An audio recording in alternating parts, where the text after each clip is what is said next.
Okay, let's dive right into this. Welcome to The Explainer. Today, we're tearing down the walls of personal finance. We're going to look at exactly how to finally escape that daily grind. I want to ask you this directly. Do you feel stuck in the modern rat race? Are you working day in and day out, but never really getting ahead financially? It's like running on a treadmill, right? Well, if so, you are definitely not alone. Today, we're breaking down concepts from a highly controversial personal finance book. It's called Rich Dad, Poor Dad. And people clearly believe it's worth reading. In fact, it has sold over 32 million copies worldwide. That's a staggering number.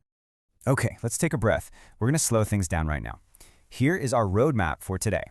We'll cover the outdated financial mantra, fear and greed, the wealth choice, and financial education. So sit back because this will be a calm, beginner-friendly walk through these concepts. Part 1. The outdated financial mantra.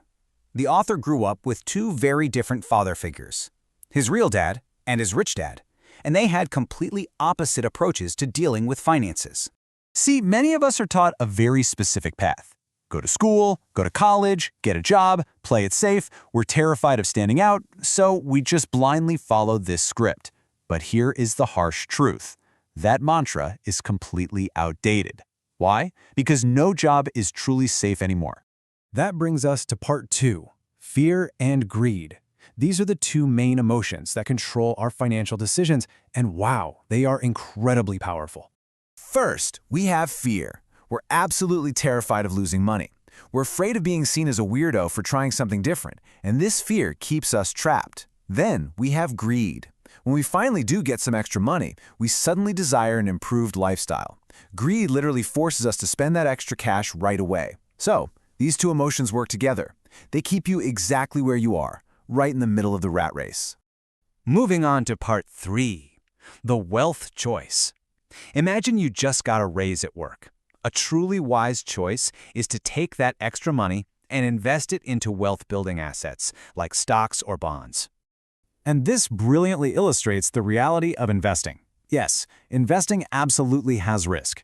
You might find a good fund with a 60% chance to double your money, but it also carries a 40% chance of losing it all. And you know what happens? Most of the time, your fear of losing money will step in. It completely stops you from ever taking this chance. But what happens when greed takes over instead? You decide to spend your raise on a fancy new car. Those monthly payments will quickly eat up all of that extra money. Buying that fancy new car means a 100% certainty of losing your money to payments. Think about that for a second.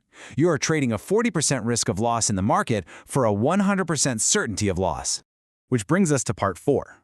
Financial education matters. Because we receive virtually zero financial education in school or college, the responsibility to learn is entirely up to you. You honestly don't have to look far to see this problem in action. Just look at financially ignorant people around you. Notice your local politicians. Many cities are currently drowning in debt. Your local mayor might be a truly great leader for the community, but unfortunately, they might totally lack basic money skills. Financial ignorance is literally everywhere. Which leaves us with one really important question. Are you relying on the outdated mantra, or are you ready to educate yourself financially? You actually have the power to step out of the rat race, but it requires actively overcoming your own fear and greed. So think about what choice you'll make today. Thank you so much for joining me for this explainer, and I'll catch you next time.